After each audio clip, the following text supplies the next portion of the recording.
மீறி தாது மணல் அள்ளப்படுவதாக குற்றச்சாட்டு எழுந்திருக்கும் சூழலில் அதன் பின்னணி தகவல்களை இப்பொழுது பார்க்கலாம். 1905 தென் மாவட்ட கடற்கரையோரங்களில் தாது மணல் கண்டறியப்பட்டது. 1910 ஜெர்மானியர்கள் மூலம் அமைக்கப்பட்ட தொழிற்சாலைகளில் இருந்து கனிமங்கள் ஏற்றுமதி செய்யப்பட்டன. இதன் பின்னர் 80 ஆண்டுகளுக்கு பின் நெல்லை மாவட்டம் ராதாபுரம் வட்டாட்சியர் 34 ஹெக்டேர் கடற்கரை புறம்போக்கு நிலத்தை ஆண்டுக்கு 16 ரூபாய் 74 காசுகள் கட்டணம் நிர்ணயித்து விவி மினரல்ஸ் நிறுவனத்திற்கு வழங்கினார். இதனால் தாது மணல் சுரண்டலுக்கு எதிராக பங்குத்தந்தை புரூனோ தலைமையில் போராட்டம் நடைபெற்றது.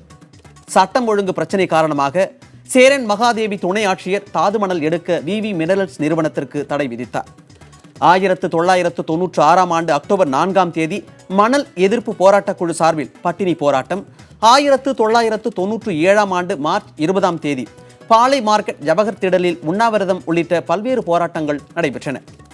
1998 முதல் 2006 வரையிலான காலகட்டத்தில் இந்திய அணுசக்தி துறை எடுத்த முடிவுகளின்படி தனியாரும் வெளிநாட்டு நிறுவனங்களும் கனிமங்கள் கார்னெட் மணல் எடுப்பில் கட்டுப்பாடின்றி அனுமதிக்கப்பட்டனர்.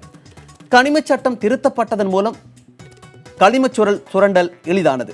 2013 ஆகஸ்ட் 6 விவி மினரல்ஸ் குழுமத்திற்கு சொந்தமான மணல் குவாரிகளில் சோதனை மேற்கொண்ட ஆட்சியர் ஆஷிஷ்குமாருக்கு பணியிட மாற்ற ஆணை வழங்கப்பட்டது. அப்போது விவி மினரல் குழுமத்தால் 2,39,712 மெட்ரிக் டன் அளவிலான தாது மணல் முறைகேடாக அள்ளப்பட்டிருப்பதாக ஆஷிஷ்குமார் தெரிவித்தார்.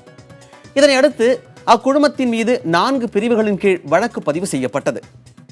2013 ஆகஸ்ட் மாதம் வருவாய்த்துறை செயலர் ககன்தீப் சிங் பேடி தலைமையிலான சிறப்பு குழு அதிகாரிகள் தாது மணல் முறைகேடு குறித்து நேரில் ஆய்வு நடத்தினர்.